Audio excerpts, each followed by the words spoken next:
दोस्तों, ये कहानी है एक ऐसे आदमी की जिसके पास अलौकिक शक्तियाँ होती हैं, जिसकी मदद से वो असंभव काम कर सकता था। पूरी कहानी जानने के लिए वीडियो को अंत तक जरूर देखिए। तो कहानी की शुरुआत होती है एक आदमी से जो काफी परेशान होता है, क्योंकि उसकी बीवी एक बच्चे को जन्म देने वाली थी। लेकिन बाहर मौसम इतना खराब था कि अस्पताल में आते आते उस औरत पर बिजली गिरती है। तब डॉक्टर उस आदमी को बताते हैं कि उसकी पत्नी की मौत हो चुकी है, पर उसके बच्चे को बचा लिया गया है। इस बच्चे को एक खास बीमारी होती है जिससे पिगमेंटेशन खत्म हो जाता है और त्वचा सफेद हो जाती है। इसके बाद जब वो अपने बेटे को देखता है तब उसे देखते ही वो नफरत करने लगता है, क्योंकि वो उसे मनहूस कहता है और उसी के कारण से उसकी बीवी की मौत हुई थी और वो बच्चे को वहीं छोड़कर चला जाता है। इसके कुछ साल बाद का दृश्य दिखता है और एक घर में किसी बूढ़े आदमी की मौत हुई थी और इस केस को मिस्टर डॉग बर्नन जांच करने आए थे। घर में अधिकारी को कुछ ऐसा मिलता है कि वो खुद हैरान हो जाता है। इसके बाद वो तुरंत जेसी से बात करता है और उसे बताता है जेसी एक साइकेट्रिस्ट थी।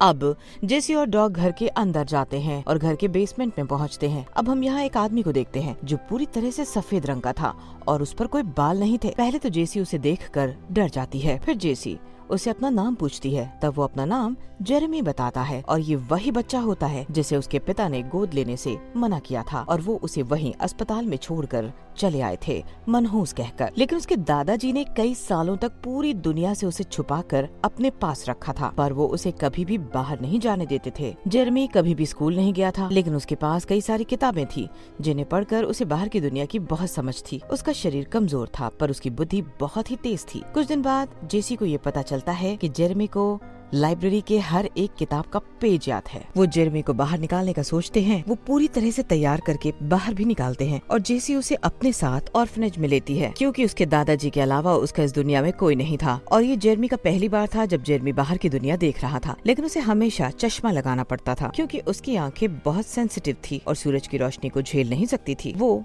एक बस से ऑर्फनेज में पहुंच गए और बस से उतरते हैं। उसके ऑर्फनेज में आते ही सभी बच्चे उसे अजीब नजरों से देख रहे थे, मानो जैसे अलग इंसान उनके बीच आया हो। वहाँ एक लड़का होता है जिसका नाम जॉन था। वो जेरेमी से कहता है कि अपनी नाक पर चम्मच बैलेंस करके दिखा। पहले तो जेरेमी कुछ रिएक्ट नहीं करता, पर जॉन उससे कहता है कि अगर वो ऐसा नहीं करेगा तो वो उसे टॉर्चर करेगा। तब जब जेरेमी चम्मच को पकड़ता है तब कैंटीन के सभी लोगों के चम्मच उसकी तरफ खींचे चले आते हैं जैसे कोई चुंबक हो। इसे देखकर सभी हैरान होते हैं और समझते हैं कि जेरेमी के पास सुपर पावर है, लेकिन जॉन को इस पर गुस्सा आता है। इसके बाद जेसी जेरेमी की बॉडी की जाँच करवाती है। डॉक्टर कहता है कि जेरेमी की बॉडी बिल्कुल नॉर्मल है। जेसी उसके लिए कॉन्टैक्ट लेंस ऑर्डर करती है ताकि उसे हमेशा चश्मे में न रहना पड़े। वो उसका एडमिशन एक स्कूल में करवा देती है जहाँ बाकी सभी बच्चे पढ़ते थे। जेरेमी को क्लास में सभी बच्चे अलग नजरों से देखा करते थे। जेरेमी क्लास में बैठा होता जहाँ पर एक फिजिक्स टीचर उन्हें बिजली के बारे में पढ़ा रहे थे। वो पढ़ा रहे थे कि हमारा शरीर एक मास है जो अणुओं से बना है। वहाँ उसकी एक क्लासमेट लिंडसी उसे देख रही थी, लेकिन वो उससे बिल्कुल भी नहीं डर रही थी। डोनाल्ड ये नोटिस करती है कि लिंडसी जेरेमी की तरफ देख रही है और उसे भी जेरेमी काफी दिलचस्प लगता है। वो कहते हैं कि ऊर्जा कभी भी नष्ट नहीं होती, वो सिर्फ एक फॉर्म से दूसरे फॉर्म में ट्रांसफॉर्म होती है। इसके बाद डोनाल्ड एक प्रयोग करता है। वो बिजली के ऊपर था। वो कहता है कि ये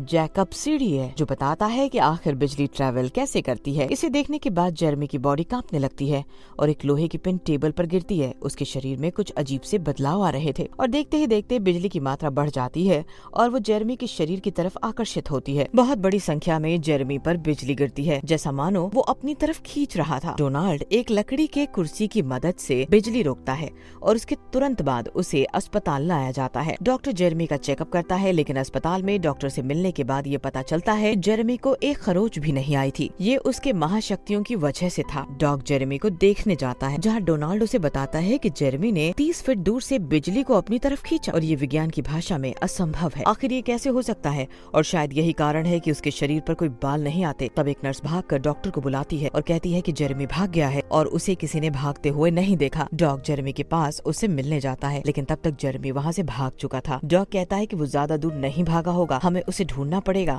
और अब हम आगे जेरेमी को अकेले चलते हुए देखते हैं और आगे रास्ते में लिंडसी मिलती है। जेरेमी उससे इंटरस्टेट जाने वाली रेलवे के बारे में पूछता है और अकेले ही ट्रैक से होते हुए अपने घर की तरफ निकल पड़ता है। कुछ देर चलने के बाद उसे डॉग मिलता है। वो डॉग से कहता है कि मैं ठीक हूँ। तब डॉग कहता है कि वो मैं देख रहा हूँ। तब जेरेमी कहता है कि फिर मुझे घर जाने दो, मैं दोबारा अस्पताल में नहीं जाना चाहता। तब डॉग कहता है कि हम तुम्हें अस्पताल नहीं ले जा रहे, हम तुम्हें ऑर्फनेज में छोड़ेंगे। तब जेरेमी कहता है कि वो मेरा घर नहीं है। डॉग जेरेमी से वापस चलने के लिए कहता है, लेकिन वो मना कर देता है। पर डॉग के कुछ देर समझाने के बाद वो मान जाता है और डॉग के साथ चला जाता है। इसके बाद जेसी जेरेमी को कुछ लोगों के पास लेकर जाती है, लेकिन जेरेमी के कुछ टेस्ट के लिए वो लोग कहते हैं कि टेस्ट में ये पता चलता है कि जेरेमी का IQ पूरी दुनिया में सबसे ज्यादा है और ये सब उसने सिर्फ किताबों से सीखा है। इसे सुनकर सभी काफी परेशान थे। उसके बाद जेरेमी उन्हें बताता है कि वो टीवी और रेडियो नहीं सुन सकता, क्योंकि तब वो उसके पास जाने की कोशिश करता है। तब टीवी और रेडियो उसके बिजली के कारण खराब हो जाते हैं। जेरेमी को ये पसंद नहीं आ रहा था, लेकिन जेसी उससे कहती है कि ये लोग यहाँ तुम्हारी मदद करने आए हैं। जेरेमी उनसे पूछता है कि क्या वो लोग उसे घर भेज सकते हैं। उसे अपने घर की बहुत याद आ रही थी। तब जेसी कहती है कि ये मुमकिन नहीं है, क्योंकि उसका घर बैंक ने सीज कर दिया है। एक आदमी जेरेमी से कहता है कि मुझे तुमसे कुछ और सवाल पूछने हैं। तब जेरेमी कहता है कि तुम लोग यहाँ मुझसे सवाल पूछने नहीं, ये पता करने आए हो कि आखिर मैंने टेस्ट में चीटिंग कैसे की। लेकिन मैंने कोई चीटिंग नहीं की और मैं ये नहीं चाहता कि तुम सब मुझ पर विश्वास करो। वहाँ पर जितने भी इलेक्ट्रॉनिक डिवाइसेस थे सब खराब होने लगते हैं। जेरेमी गुस्से में कहता है कि वो ना तो उनमें इंटरेस्टेड है और ना ही किसी और चीज में, वो सिर्फ अपने घर जाना चाहता है। ये सब के बाद जेरेमी वहाँ से चला जाता है। जेरेमी दुखी था क्योंकि उसे अपने घर की बहुत याद आ रही थी। कुछ दिन बाद जेरेमी के स्कूल ने कैंपिंग एक्टिविटी प्लान की थी, जहाँ पर शेरिफ को भी आमंत्रित किया गया था। उनका नाम डुगन था और वो एक अच्छे शिकारी थे। लेकिन जेरेमी को कैंपिंग में कोई इंटरेस्ट नहीं था। कैंपिंग की जगह पहुँचने पर जेरेमी अलग बैठ जाता है, लेकिन डॉग उसके साथ बैठता है। जेरेमी डॉग को बताता है कि जब भी बिजली कड़कती है तब वो उसे अपने पास आता हुआ महसूस करता है और शायद यही वजह है कि उसके जन्म के दौरान उसकी माँ पर बिजली गिरी और उनकी मौत हो गई। वो डॉग से कहता है कि क्या आप भगवान पर विश्वास करते हैं, वही भगवान जिन्होंने मेरी माँ को मुझसे छीना था। तब डॉग कहता है कि ये सब तुम्हें किसने बताया, तुम्हारे दादाजी ने। तब जेरेमी कहता है कि नहीं, मुझे वो सब याद है और वहाँ से चला जाता है। अगले दिन हम देखते हैं कि शेरिफ डुगन एक हिरण को मार देता है। इसके बाद सब शेरिफ की बहुत तारीफ कर रहे थे। तब उस हिरण की पीड़ा देखकर जेरेमी को बहुत दुख होता है। शेरिफ जेरेमी से कहता है कि इसके बारे में वो किसी को न बताए। तब जेरेमी एक हाथ हिरण को लगाता है और दूसरे हाथ से शेरिफ को पकड़ लेता है और तब शेरिफ जोर जोर से चिल्लाने लगता है और उसके सीने में दर्द होने लगता है। आखिर डॉग उनसे पूछता है कि उसने उसके साथ क्या किया। तब जेरेमी उसे बताता है कि उसने सिर्फ मरते हुए हिरन का दर्द का एहसास डुगन को दिलाया। जेसी उसे कहती है कि हम सभी उसके दोस्त हैं और वो उन्हें सब कुछ बता सकता है, उसे कुछ छुपाने की जरूरत नहीं है। तब जेरेमी गुस्सा होकर कहता है कि दोस्त कभी भी ऐसे कैद करके नहीं रखते। वो गुस्से में वहाँ से चला जाता है। कुछ देर बाद हम डॉग को देखते हैं जिसकी पत्नी काफी बीमार थी और वो अपनी जिंदगी की आखिरी सांसें गिन रही थी। तब डॉक्टर डॉग से कहता है कि ऐसी स्थिति में लोग बहुत जल्दी अपने दर्द से मुक्त हो जाते हैं, पर कोई चीज है जो तुम्हारी पत्नी को बांधे हुए है, क्योंकि इतनी देर शायद ही कोई रह पाता है जितनी तुम्हारी पत्नी सह रही है। उसके बाद डॉग डेगन से मिलने जाता है। उसे अपने घर में देखने के बाद डेगन उसे पूछता है कि डॉग तुम यहाँ क्या कर रहे हो। तब डॉग कहता है कि क्या तुम वही डेगन हो जिसके पास सब तरह की बंदूकें थी और शिकार उसका बड़ा शौक था। तब डुगन कहता है कि वो सब मैंने छोड़ दिया है। डॉग उससे कहता है कि उस दिन जेरेमी ने उसके साथ क्या किया था, क्योंकि उस दिन के बाद वो कभी शिकार पर नहीं गया और उसने बंदूक तक नहीं उठाई। तब डुगन उसे बताता है कि उसने हमें मरते हुए हिरन की एक एक सांस को महसूस करवाया और ये बहुत दर्दनाक था, इसीलिए उस दिन के बाद से उसकी बंदूकें उठाने की हिम्मत नहीं हुई। इसके बाद डॉग जेरेमी के पास जाता है और उससे मदद मांगता है ताकि वो अपनी पत्नी से किसी तरह बात कर सके। फिर जेरेमी उसकी पत्नी के पास बैठता है और उसे टच करता है, उसके सभी विचारों को पढ़ पाता है। डॉग की पत्नी चाहती थी कि वो अपने बेटे को माफ कर दे जिसने उससे कई सालों से बात नहीं की, और वो अपनी शादी की अंगूठी पहनना चाहती थी जो कई सालों पहले खो गई थी। तब डॉग उसकी ये आखिरी इच्छा पूरी करने के लिए तैयार हो जाता है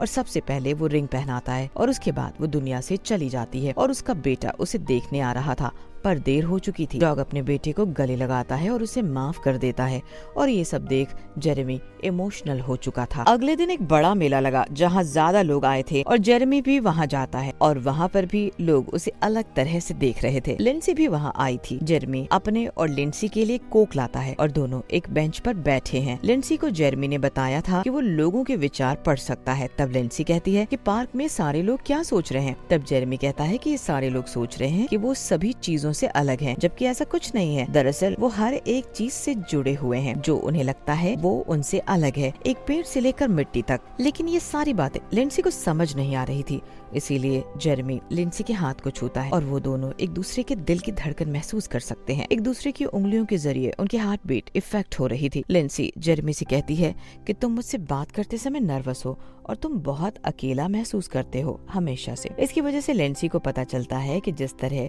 जेरेमी के पिता ने उसे स्वीकार नहीं किया और हर समय उसे बदसूरत कहकर उसे टॉर्चर किया, जेरेमी के साथ बचपन से लेकर अब तक जो हुआ उसका एक एक पल उसे याद था। इसके बाद जेरेमी तुरंत उसका हाथ छोड़ देता है और तभी जेरेमी लिंडसी से पूछता है कि क्या वो उसे बदसूरत लगता है। तब लिंडसी कहती है कि जितने भी लोगों से वो अब तक मिली है वो उनमें से सबसे खूबसूरत है। लिंडसी उसे किस करती है, लेकिन ऐसा करते हुए उसके पिता देख लेते हैं। उन्हें बहुत गुस्सा आता है और वो जेरेमी की कॉलर पकड़ लेते हैं और उसे कहते हैं कि वो लिंडसी से दूर रहे। तभी वहाँ पर जेसी आती है, वो ये सब देखती है और जेरेमी को बचा लेती है। इसके बाद जेरेमी टूट चुका था और अब वो बस अपने घर वापस जाना चाहता था। वो अपना सारा सामान पैक कर लेता है और निकल पड़ता है। जेरेमी जाते समय एक लड़के को बाल साफ करते हुए देखता है और वो भी बिल्कुल वैसे ही बाल चाहता था, लेकिन उसमें सुपर पावर्स होती है जिसकी वजह से उसे बाल आना असंभव था। तभी जॉन उसे देख लेता है और उसका मजाक उड़ाने लगता है। वो उसकी टोपी छीन लेता है और उससे कहता है कि अगर तुम मर्द हो तो ये टोपी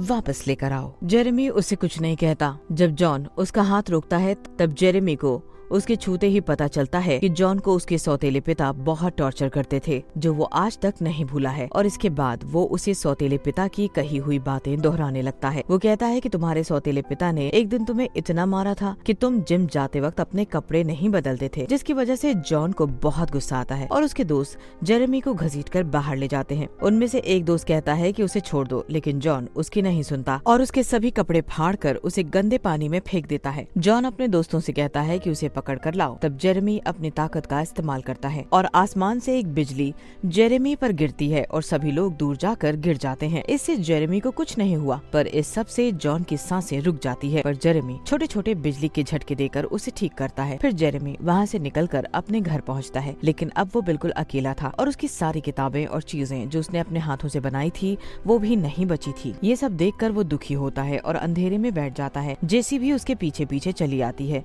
और कुछ देर बाद वहाँ डोनाल्ड भी आता है, जो अब उसका बहुत अच्छा दोस्त बन चुका था। जेसी जेरेमी से कहती है कि वो उसे ऐसी जगह पर ले जाएगी जहाँ उसे कोई परेशान नहीं करेगा। जब वो घर से बाहर निकल रहे थे तब जॉन के साथ हुए हादसे की वजह से पुलिस उनका बाहर इंतजार कर रही थी, लेकिन डॉग नहीं चाहता था कि जेरेमी को गिरफ्तार किया जाए। वो डुगन से कहता है कि यहाँ से चले जाओ, लेकिन वो नहीं मानता और डॉग से कहता है कि तुम कानून तोड़ रहे हो। इसीलिए डुगन जब पुलिस स्टेशन में रिपोर्ट कर रहा होता है तब डॉग उसका वॉकी टॉकी फेंक देता है और इसमें डोनाल्ड भी उसकी मदद करता है। डॉग जेरेमी से कहता है कि अगर तुम्हें भागना है तो अभी भागो। तब जेरेमी डॉग से कहता है कि उसकी पत्नी कहीं नहीं गई है, वो यहीं उसके पास है। तब डॉग मुस्कुराता है। बाहर मौसम भी खराब हो रहा था। बिजली की आवाज सुनते ही जेरेमी उसकी तरफ भागना चालू करता है। उसे पकड़ने के लिए डुगन उसके पीछे भागता है और उसके पीछे डॉग और जेसी भागते हैं। भागते भागते जेरेमी के ऊपर बिजली गिरती है और कुछ देर तक गिरती ही रहती है और अचानक जेरेमी गायब हो जाता है। डुगन हैरान था कि आखिर जेरेमी कहाँ गायब हो गया, लेकिन जेसी मुस्कुराती है और कहती है जेरेमी वहीं चला गया जहाँ उसे होना चाहिए। दोस्तों, इसके साथ ये फिल्म खत्म हो जाती है। अगर आपको ये वीडियो पसंद आया हो तो लाइक जरूर करें, शेयर करें और चैनल को सब्सक्राइब करें।